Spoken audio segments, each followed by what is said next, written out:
The Long Hunters were the first to venture into the Appalachians, when peltry was the coin of the realm. We were huntsmen and herdsmen all, when most of the meat eaten until late in the 19th century was wild game. Think about it. What we ate, we hunted and killed, with skills sharpened by the desperate need to survive. Old hunting tales and stories can take on mythic qualities because for many, they are far removed from modern existence. Yet for some, they are still real. I'm Bill Landry, and we're celebrating the hunt on Heartland Tonight.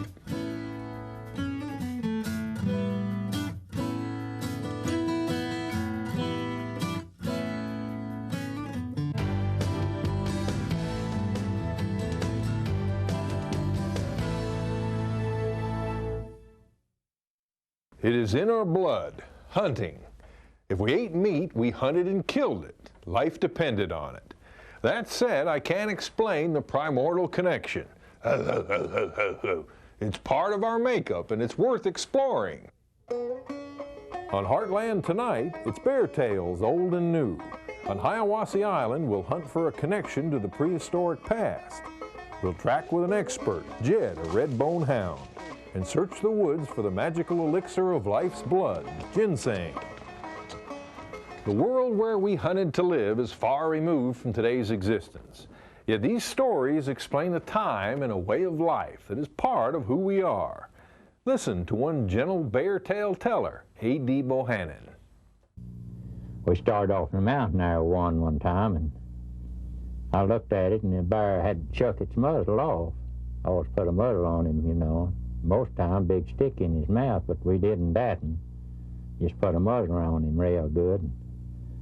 I told Ophi, I said, that bear's got its muzzle off. He said, hell, it ain't. I said, yes, it has. I said, it's smelling your shoulder. When we first met A.D. Bohannon, he was fishing with Brother Walter in Little River.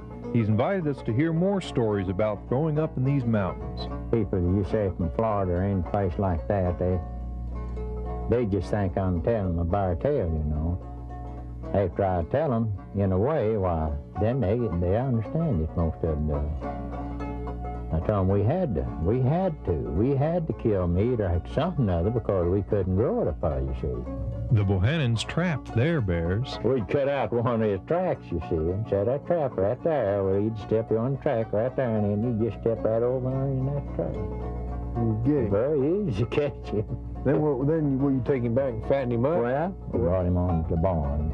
What'd you do with him when you got him in the barn? Well, you just tie him up, put a good dog collar on him, you know, tie him up in the inside. Feed him pumpkin? Yeah, we fed him. How long would you keep a bear before you'd eat him? Oh, about a couple of months or 3. Just how long it took to get him good and fat. Did you ever get to liking him? Oh, yeah, he'd get to liking you. Bear'd get a calf, or he'd just go up and get the bear. So we'd all swap with it, you see. And we'd eat that bear. We'd put him up and fatten him most time, catch him in a steel trap, you know, and we'd put him up and fatten him just like a hog. Cook pumpkin, put into him. We was up there one time when we had 2 big bears up in the barn, and me and my brother took a peck kettle of pumpkin over there, and it just as hot as it could be. One of them, he'd try and tear their door down and get out to us.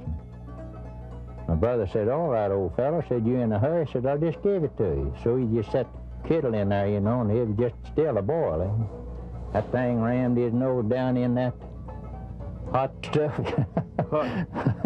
He fell back against the wall, and I looked at my brother, and he just laid down out there just rolling the floor, you know, and I was scared to death that way that bear was cutting up, you know. But he never did tackle that hot stuff no more. Never fight one of them bears? No, he never would.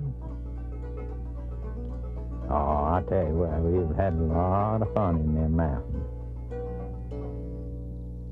Heartland Tonight will be right back. Stay with us.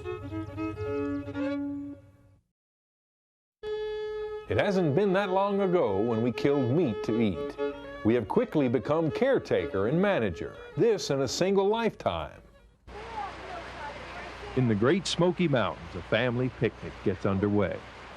But an uninvited guest is arriving. Here we go. Oh, God. Wait a minute. Let me get out of here.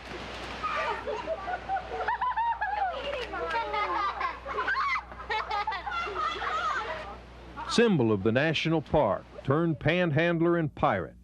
It's becoming a sadly familiar story as man closes in on the territory that the black bear once ruled. It has park officials waging a battle to keep both visitors and bears safe. He's been captured 3 times in the park. The first 2 times, he was relocated to either the east end and the west end of the park. Problem bears have increased, but then so has the bear population, which hasn't been this large since the 1880s. An acorn crop failure in 1984 kept the bears from reproducing that year, but nature soon gained a balance, and a bumper crop of bears is reaching maturity. We're having more bears this year that are males around 2.5 or 3.5 years old as a result of a baby boom we had back in 1986. Bears self-regulate their numbers. They have to because they have no major predators themselves. And this is done through a dominance hierarchy system with the big males essentially forcing the young males out to find new homes. Normally shy and secretive, the young omnivores are lured into panhandling by visitors. Oh, Carrie's hungry. Watch out, he's got everything. Oh, I want to pet him. Oh, They come for the weekend, see a bear, throw the hamburger patty down, keep the bear there. We want Junior to see it, we want Mother to see it, we want everybody to see it, and then they go back to their homes. It's a rich source of protein for them. And once addicted, they tend to stay addicted, and it's hard to break that situation. Once hooked, relocation may be the only way to save the bear. After being sedated, the bears are weighed and tagged. You can tell how old a bear is by the number of rings in its tooth. This becomes part of the bear's record in case he gets in trouble again. If we take no action, the bear could be injured by vehicles or traffic since it is in a developed area. I said the bears could be killed by poachers because the panhandler bear is a highly visible bear. It is so easy and very susceptible to illegal poaching. Especially bears that become pests outside the park. This one was shot and illegally dismembered before TWRA was notified. And it's the interaction between humans and the bears, and this is the end result. It always falls on the bear. And this is what bothers me. This is a magnificent animal. They are extremely smart, they're agile, but they have to have a place to live, and they have to have something to eat. But when man and bear meet, it becomes a clash of the species, an age-old battle over territory. The bear boom that's happening now, however, makes us aware that on this ever-shrinking planet we both inhabit, our role is additionally that of caretaker and manager.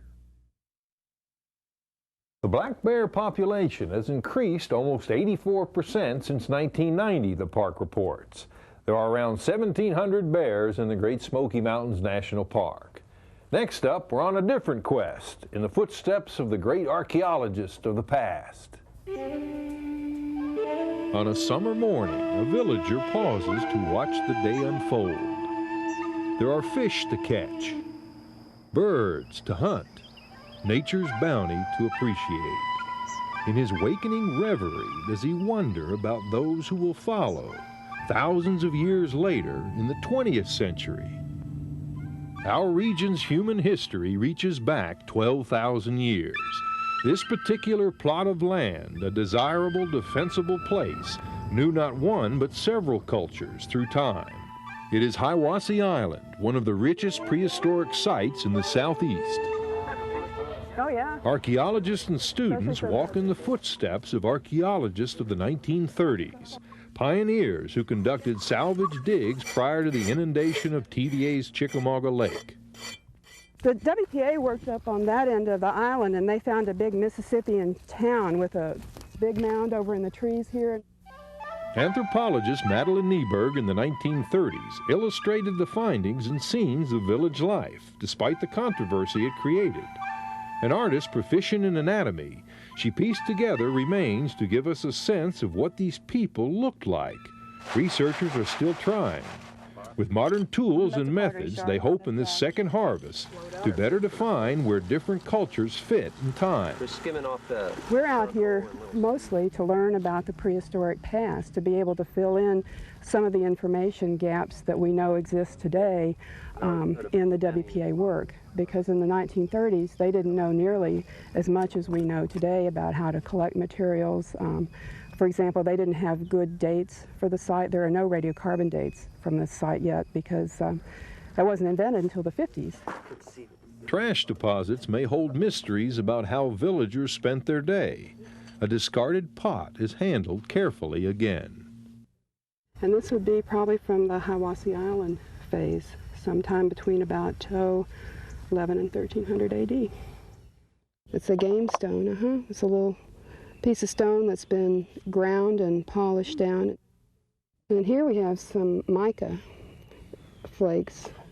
That wouldn't have been found right around here. That would have been traded in or brought in from the mountains. We've only found 3 projectile points, 3 arrow points so far this summer. There are clues to how buildings were made in places where ancients may have rested or took warmth by the fire. These are probably post molds from some sort of prehistoric building. Looks to me like a half moon. A half circle. It could be. Could be a circular lodge. It could be a circular structure. There are other reasons to explore the island. It's being eroded pretty badly because of the shoreline erosion here. But also TVA is trying to look at better management techniques. Erosion of the past caused by humans is another concern. This was a mound area. WPA looked at a little bit, but not too much 50 years ago. But what's been going on here recently is a lot of looting. These sites don't just belong to one person, they belong to everybody. It is a puzzle whose pieces must be found before they are put together. Who the people were who first settled this country, how they used this land. It's part of our human history. The secrets of the ancients whisper to us through the ages. Next, we'll hear the loud call of a real expert. He barks when we come back. This is a real expert in the woods. His name is Jed. He's got skills unparalleled to us humans. There's really only one coon hunter in this story. He's the short, four-legged fellow on the right. The rest of us are only along for the ride. This may seem like just another day at the office for Jed, but don't let him fool you. This red-bone hound is serious about his work. He's ready to hit the trail. It'll be Jed's job to find the coon. Danny Redmond and Eldon Burge will have to wait and hear from him. Before we even hit the woods, Jed's on to something. But all the excitement's about, we won't know till we get closer. You can hug in that tree. I'd like it to be the biggest coon there was, wouldn't you, Danny? No such luck, it's just a squirrel. And that figures. Raccoons are clever and wily. They can't be treed that easy. Anyway, it's a good warm-up for Jed. Well, we try it again, Jed.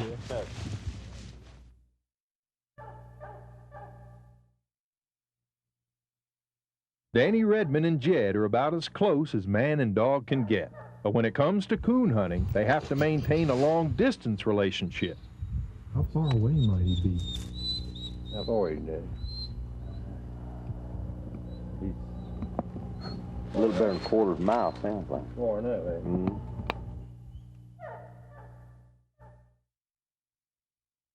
By the sound of Jed's barking, Danny knows Jed's not found anything worthwhile, so it's time to move on. Hill, Jed, hill. Hill, Jed, hill, hill. Will he come in? I believe he will. If he quits barking, that means he's coming. Hill, Jed, hill, hill, hill.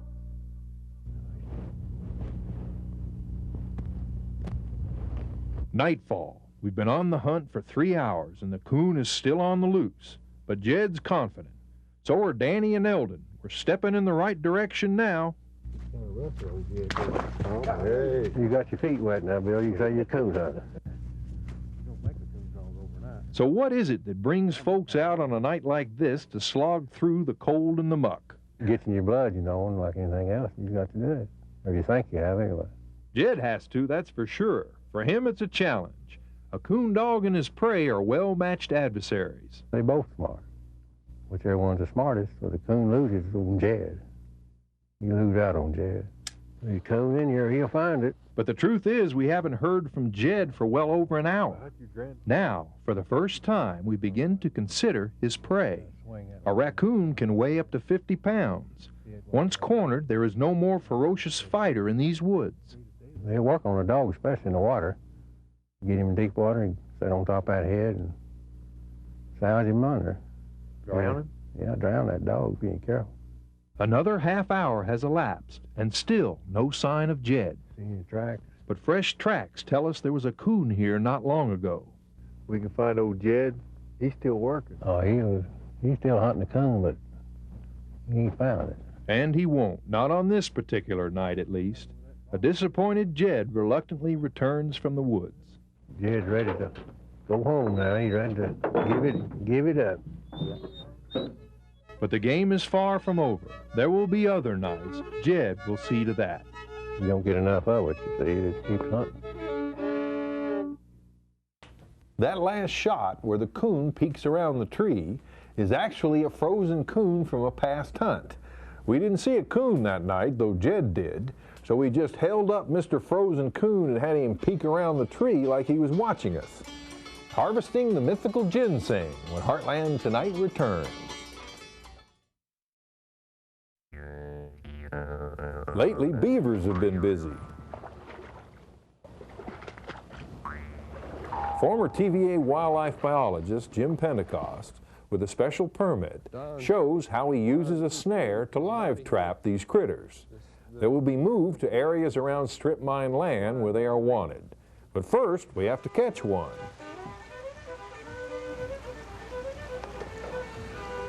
Come on, we're trying to slip a noose around him. Don't expect much help from me.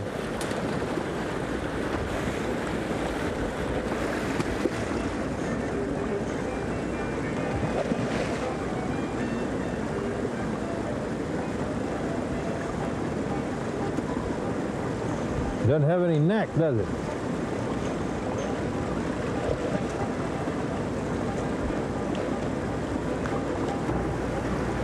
That's a mama. How do you tell? I mean, a large one. Pull him over your way.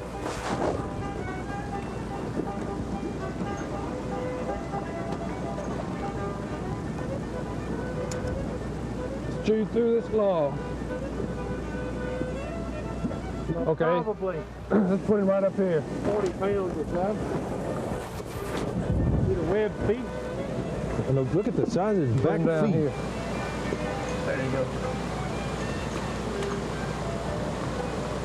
All right, we need the cage. Is that a bone tail? No, it's like leather. Cartilage like that. Muscle. Okay. Okay, move it down below. It doesn't make any noises, huh? No. They slap the tails to warn other beavers. His tail feels like a leather glove. Just hold on. So he's loose. Oh. Now get him started. He's loose. He's loose. Let me get the door down before you let him live. TWRA will release him unharmed in Scott, Morgan, or Campbell counties. There he's wanted, his talents appreciated. In fact, they're producing some amazing results in helping to improve strip-mined areas. Explorers in our region hundreds of years ago trapped beaver. They also searched, even then, for a mysterious herb, ginseng. Its roots are here in the rich soil of our region. Through the centuries, it's provided East Tennesseans with a remedy for their ailments, and during hard times, a way to make a living. It's said to quiet the animal spirits, strengthen the soul, expel evil, brighten the eyes, and open the heart. And it's during the fall of the year, the time of harvest, when East Tennesseans head for the hills in search of ginseng. Harold King's relatives swear he's lived before. How else could this Anderson County man know so much about digging sand? Why is this a good spot? Well, it's rich, It's real rich. Leaves got a lot of humus built up, and it'll really grow a lot of rocks and stumps.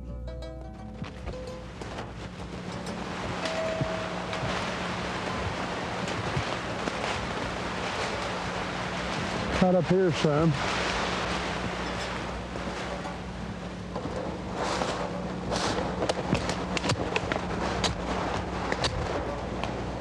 Put that stem back in the ground.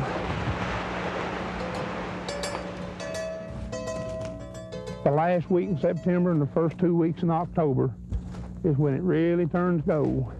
When they talk about the gold in the hills, that's the gold of the Tennessee hills. That's beautiful. But it's on the other side of the world, where most East Tennessee ginseng is shipped, that the root is most valued. The Chinese highly prize our wild ginseng. Got a good, strong taste. They eat it. They eat it. Eat it, drink it. Make tea. Make tea out of it. They use it just for a cure-all. The Chinese says we've been selling our health for 3 centuries.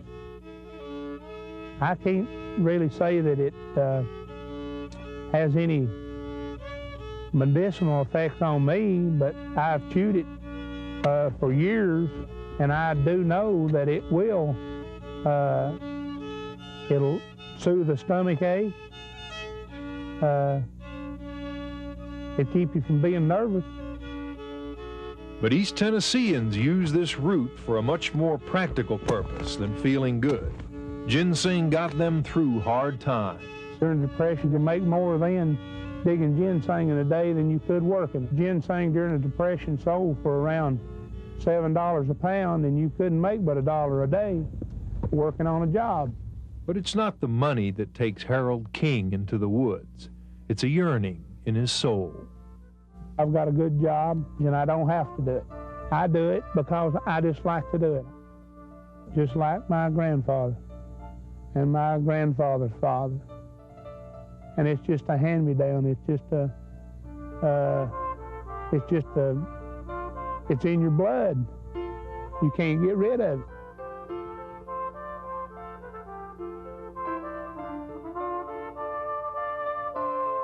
For 14,000 years on this continent, men and women have labored to develop their animal instincts and hunting skills to survive. That changed in a single generation. We become caretakers and managers of wildlife. No wonder we're psychically stressed. But that's all part of celebrating who we are. See you next week.